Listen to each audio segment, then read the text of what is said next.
that party should be handed over with an immediate effect, and you are looking at the party leader as we speak. Yes, we don't need to disrespect anybody, but it is our time. There's nothing wrong with Moses, but it is Joshua's time. Yes. That is it. So it is upon you to decide whether you want the weakest Joshua or the strongest Joshua. Whether you want a Joshua who is Moses' age mate, or older than Moses, or a Joshua who is younger than Moses. And that is what I can tell you. This is politics. We will play it as it comes, because we are leaders who've been elected in this country. You saw the polls the other day, spoke very well.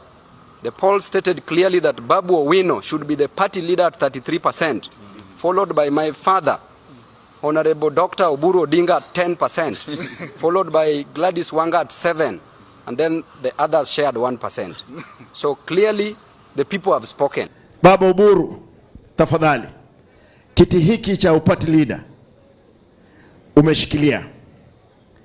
Nataka tukuulize, wewe kama mwana mtoto wa Jaramogi, Raila alikuwa ni mtoto wa Jaramogi, tafadhali chama hiki, kwa sababu kiko mikononi mwako, nyumba yenu ya Jaramogi, hakikisha mmesimama kusikue na muwanyiko wote wakati wote, kwa sababu chama hiki sio chama cha Jaramogi Oginga Odinga family, sio ya Wajaluo, sio ya Waluya, sio wa Kisii.